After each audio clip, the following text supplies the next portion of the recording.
Today I'm talking about 3 Will Ferrell comedies from the aughts. And the names of those 3 films are Old School, Kicking and Screaming, and Bewitched.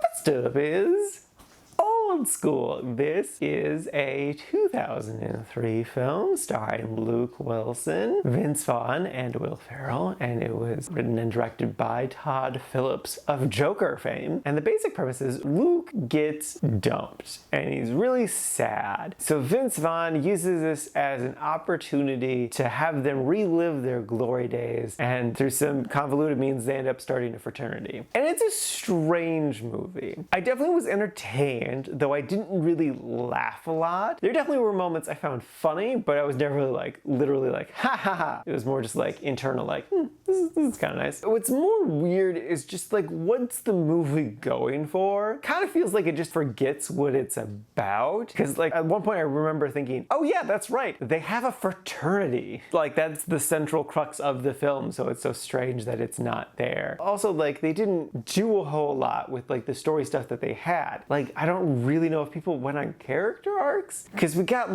Will Ferrell's character who starts off married and his wife tells him not to drink because he's an alcoholic, and then he starts drinking and his alcoholism gets out of control, and his character arc is just, it's fine to be an alcoholic as long as you're surrounded by fraternity bros, I guess. Or Vince Vaughn kind of has one where he's unhappily married even though he is a seemingly really good dad, and then once he gets an opportunity to cheat on his wife he realizes, oh no, this isn't actually what I want, and now he's fine being married, I guess. But it's kind of like a blink and you miss it sort of vibe. Luke, I don't really know what his character arc was, because he was just kind of yeah, he was sort of sad at the beginning of the movie with being broken up, but he kind of moves on pretty quickly. He doesn't really seem that out of it. I thought maybe there was going to be more stuff going on with him sleeping with his boss's daughter, but that was just the smallest fraction of this film. As strange as this movie was, I definitely was entertained, and there's moments that I definitely liked a lot. There's good quotes. Yo, my boy Blue! It kept my attention. It wasn't a bad experience by any means. I was kind of expecting either more laughs from me or more heart or more story. It didn't tickle my fancy the way I was hoping for.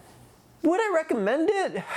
I mean, it's not a bad movie by any means. There's a decent chance you could connect to it more than me and find it more funny than I did. I would say if you're ooh, I kind of want to watch this, I would say yeah, go for it. But if you're more on the fence, you're not sure if you would like it, it's okay to pass this. This is not Will Ferrell's best film by any means. It's not his worst. It's no Land of the Lost, but it's definitely not in his top 5.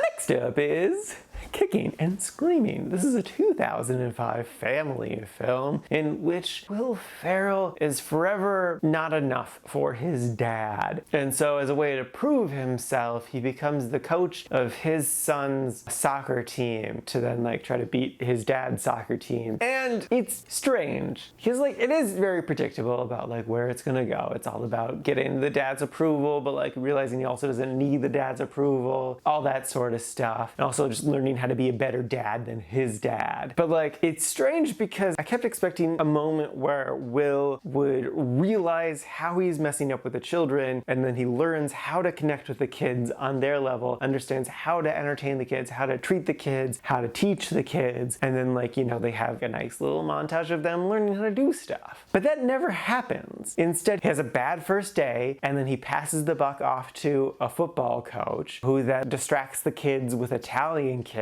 and then not on screen the kids learn how to do stuff. So then in the final game, when Will realizes he's been a terrible dad and a terrible coach, the game goes well because the kids were just on their own doing stuff. The kids improved despite Will. Yeah, he realized he was being a terrible person, but he didn't do anything with that. He was just hey, let's remove me from the equation and now you guys just do whatever. And they were great at it. So what was the point of this? It's kind of showing us that hey, even if you're a major screw up, your kids will figure it out on their own. So as long as you eventually realize that you're a screw up, it's okay that your kids will turn out fine. Which that's terrible. It was a strange little film. I still put this movie in the liked category because it kept my attention. It was entertaining enough. It wasn't offensive in any way. It was just kind of whatever. So would I recommend it? I would kind of say if you're watching TV and this movie comes on and you can't be bothered to lift up your hand to change the channel,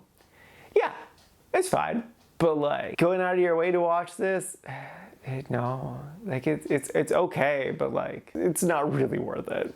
And lastly is Bewitched. This is a 2005 PG-13 film starring Nicole Kidman, and it is so weird. Firstly, it's incredibly miscast. Like, Nicole Kidman as this like cute, fun, adorable woman just does not feel right. Like, yeah, she's attractive, but she's not like rom-com attractive. She's more like scary, sexy attractive. Like, you're intimidated by how attracted you are to her. Also, you feel like she's gonna yell at you for some reason, but it's gonna make you feel things that you aren't prepared to feel, but you're down for it anyway. And then Will Ferrell is just being such an asshole in this. And it just feels so wrong for my memory of the vibe of the show. Like, yeah, this is a show back in the 60s, and like all kind of sitcoms were targeted at the family. And this one could have been like a little bit more adult oriented, but still being family friendly. But they did not capture that vibe here whatsoever. It's this whole other strange beast. And also, like, the story is just so weird because it's not a straight remake of the show. Instead, the movie's about a studio wanting to remake the TV show. But wouldn't you know it, the woman they cast as Samantha the Witch is actually a real witch that's very similar to Samantha, who has characters in her life that are just the characters from the TV show. So it's like, what is the premise? This is such a strange setup for a film. It's like they were too afraid to just do this sincerely, and so they tried to go a different path, but the different path didn't really make sense. It's a weird beast. I did still end up putting this movie in the liked category, and that is like 90% because of Shirley MacLaine. Like, she makes this movie. She is so funny, so ridiculous. She has the exact right vibe that you want from what this movie should have been. And every time she's on screen, she's just a delight. The other 10% of the entertainment from this film comes from Sir Michael Caine. He's great. He's doing his best. He's funny. He's interesting. His whole story is terrific. It has to do with Shirley. So like, yeah, those two are the only reason this movie is in the liked. It is such a strange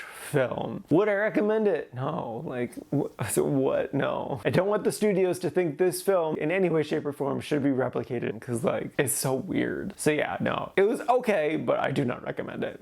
Alrighty, now for today's rankings. First up, we got Old School sitting at number 118 in the liked category. And then after that is Kicking and Screaming sitting at number 135, again in the liked category. And then bringing up the rear is Bewitched, sitting at number 146, as well in the liked category. And these have a total of 186 old movies so far this year.